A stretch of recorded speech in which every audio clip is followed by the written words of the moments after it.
Primeiro deram sonhos, depois deram miséria por maldade. As margens da cidade. Então, nós queríamos discutir essa relação entre a universidade e a sociedade. Queríamos discutir a sua produção e para isso nós vimos a necessidade de abrir a universidade, de abrir os portões da universidade para a sociedade, para a população. Em especial os movimentos organizados, que nós observamos que naquela época existia um distanciamento. Em 93 nós tínhamos saído da ditadura, estava no processo de conquistas democráticas. As próximas décadas serão também de luta, das gratas lutas do florescimento do renascer. Antevejo alguma dessas batalhas. A primeira delas é conquistar a institucionalidade da lei original que criou a Universidade de Brasília como uma organização não governamental, livre e autônoma. Nós estávamos avançando, né? Nós queríamos mais verba para a universidade pública, concurso público, fim da terceirização e principalmente democracia dentro das universidades. A minha entrada na universidade se deu em 3 de março de 1980. Né? Era início do ano de 80, eu tinha saído do Exército em 1979 e naturalmente procurando emprego. Aí teve concurso para vigilante aqui na universidade no início do ano de 80. Aí eu passei no concurso e eu tinha então 19 anos, entrei na universidade. Em 1980 as coisas eram difíceis aqui na UNB, né? Em 83 teve o surgimento da CUT e já começou a desencadear um movimento dentro da universidade. 83, 84 nós começamos a participar da comissão de funcionários, né? Dessa comissão de funcionários deu origem à ATAFUB, Associação dos Técnicos Administrativos da Fundação Universidade de Brasília, e nós fizemos todo o trabalho sindical, né? 85, 86. 86 teve a primeira eleição no Distrito Federal para senador e deputado federal. E eu era militante da Convergência Socialista, né, que era uma organização dentro do Partido dos Trabalhadores.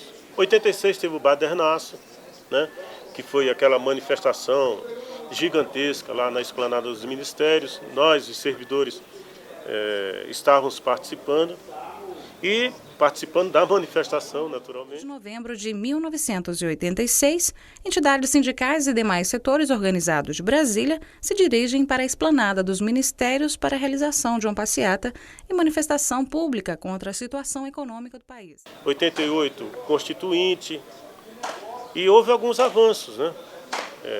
Principalmente para nós servidores públicos, o direito de sindicalizar, né? De construir o sindicato. Então, todos esses acontecimentos que foram fatos importantes dentro do movimento dos servidores das universidades, em especial da UNB, também tivemos eleição para reitor em 85, né, a primeira eleição para reitor. Quando nós chegamos em 90, 91, 92, 93, existia um grupo bem organizado, tanto no meio estudantil, como no meio dos servidores, como também no meio dos professores, né? E aí surgiu a eleição para reitor e, naturalmente, dentro do debate de formação de chapa, surgiu um debate de por que não um servidor ser candidato a reitor, né? E aí nós começamos a discutir o programa, apresentamos uma proposta de programa para a comunidade e surgiu, se eu não me engano, pela primeira vez a candidatura de um servidor técnico administrativo a reitor e de uma universidade extremamente importante, né? A nível nacional, a Universidade de Brasília, que desde a sua criação tinha se pensado um projeto acadêmico, um projeto administrativo, um projeto da sua funcionabilidade diferente. Então, tinha muito a ver com a nossa candidatura. Bom, a nossa candidatura foi uma revolução, né? E na época estava entrando a transição de anistia, de democracia no país. Então nós conseguimos mexer realmente com as cabeças que tinham aqui na universidade, conservadoras, cabeças também que era de ditadura que existia aqui dentro da universidade. Eu, como exemplo, eu entrei na universidade em 1971 e sofri muito aqui na universidade.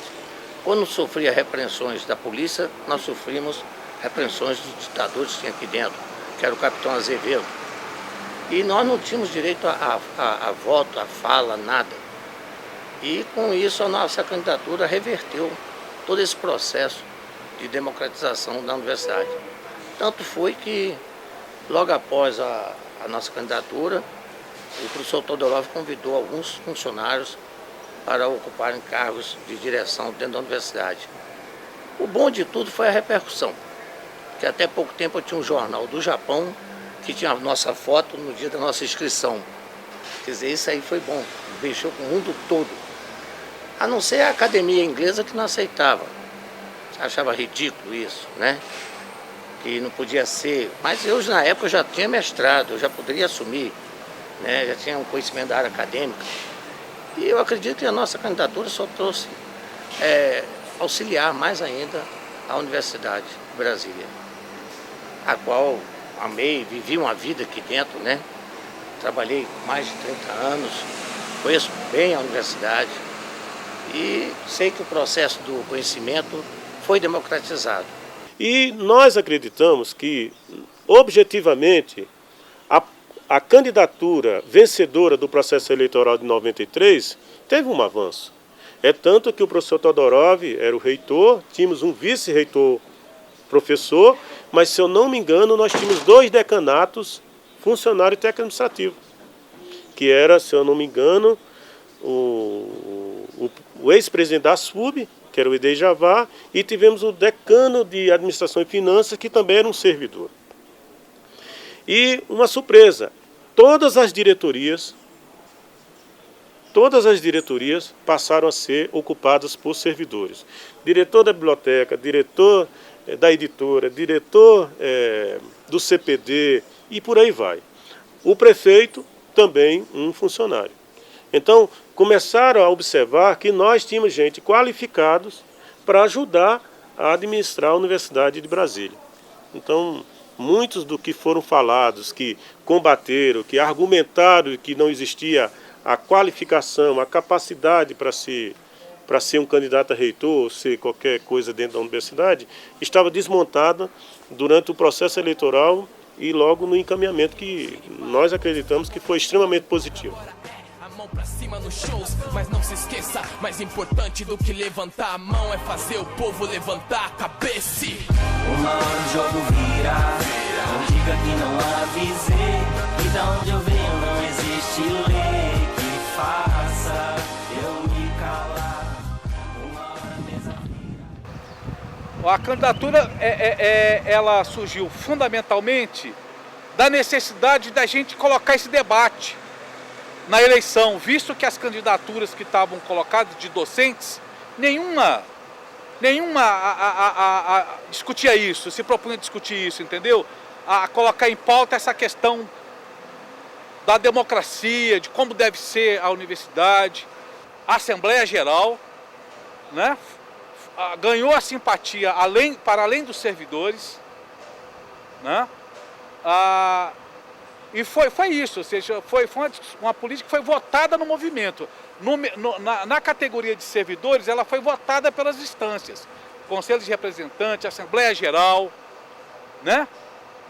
E com todas as dificuldades, com todos os preconceitos, né?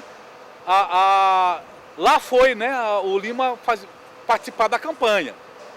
Na verdade, eu não tive muitas dificuldades e eu também não tive estranhamento, porque sou um cidadão brasileiro, um funcionário público, morava na periferia, morava em Sobradinho, pegava ônibus. O estranhamento foi de um setor acadêmico extremamente conservador e a sociedade que não sabia que existiam seres humanos que trabalhavam aqui nessa universidade, como acontece nas universidades brasileiras. Então, as universidades, elas foram construídas por um setor que queria produzir material humano qualificado para manter a sustentação ideológica, né, sistema produtivo que existe até hoje.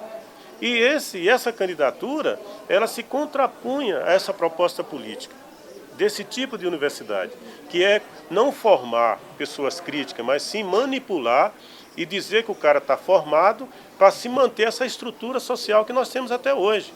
Então essa candidatura, ela criou, não um estranhamento, mas ela falou, caramba, tem gente lá que pensa diferente, nós temos que tentar bater nesse indivíduo e nesse grupo político que pensa dessa forma. E aí, o debate eu acho que foi muito positivo para a Universidade de Brasília e para a educação brasileira, né? Porque saiu. Nossa, aí foi um estandalhaço aí. Todo mundo falava da candidatura do guarda noturno, da candidatura do vigilante, da candidatura do servidor, mas tentava esconder o projeto político que, na verdade, a gente estava discutindo. E nós queríamos discutir com a sociedade, principalmente com a comunidade acadêmica, um projeto de universidade. Os debates que o Lima participou, no começo da campanha, você tinha aquele tom de galhofa, né? De, tá vendo esses bando de louco, né? Isso no começo. Depois que a campanha começou a tomar vulto, os caras já começaram a ficar com medo do setor, porque houve um impacto, sacou? Já na metade para o final já era de respeito, inclusive de medo, sabe? Medo. Um setor da universidade, para dizer que aquele processo eleitoral era um absurdo, lançou a candidatura da Geni, né, que é uma cachorrinha lá da física, basicamente o pessoal da física, né, que fizeram isso.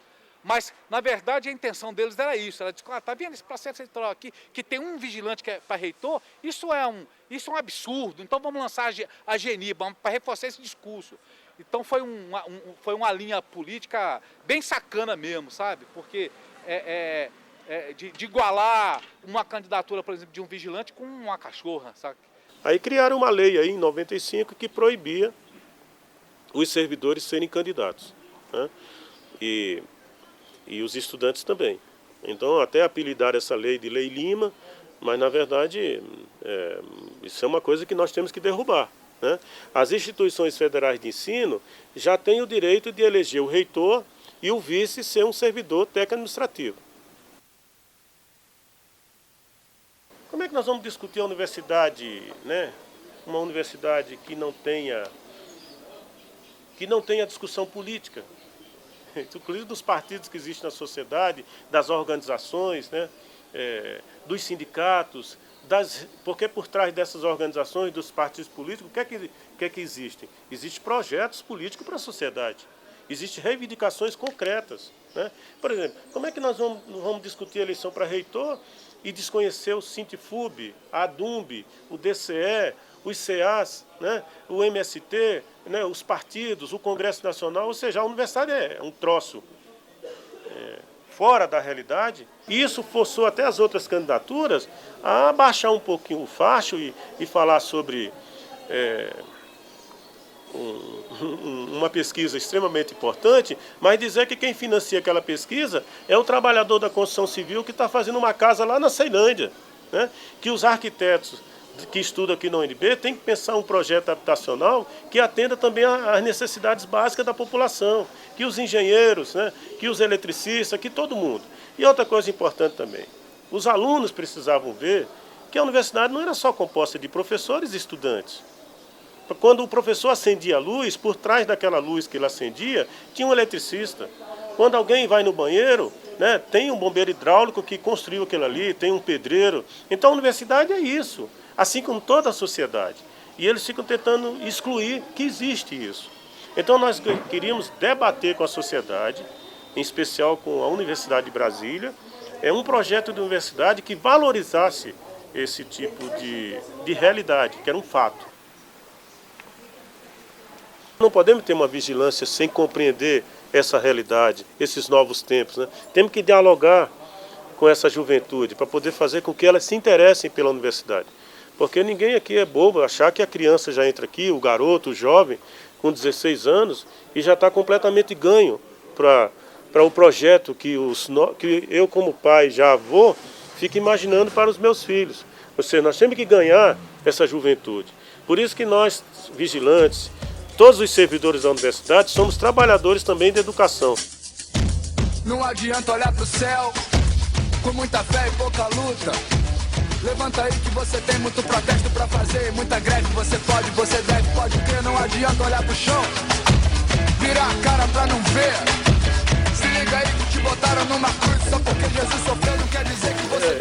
triste a gente falar isso, mas as reivindicações de 93, mais verba para a educação, não pagamento da dívida externa, hoje é dívida pública, nós reivindicamos uma auditoria, né?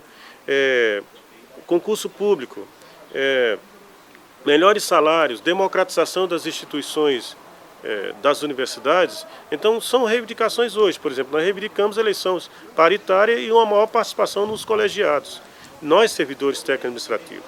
Então a luta, você vê que apesar de todo o ataque que o governo fez aos movimentos organizados das universidades, da população brasileira, ela não conseguiu destruir essa luta. Então nós continuamos lutando por uma universidade verdadeiramente democrática, pública, gratuita e de qualidade. Então a luta que acontecia em 93, ela permanece hoje. Até quando vai ser saco de pancada? Até quando você vai levando? Até quando vai ficar sem fazer nada? Até quando você vai levando? Até quando vai ser saco de pancada? Você tenta ser feliz, não vê que é deprimente. Seu filho sem escola, seu velho tá sem dente.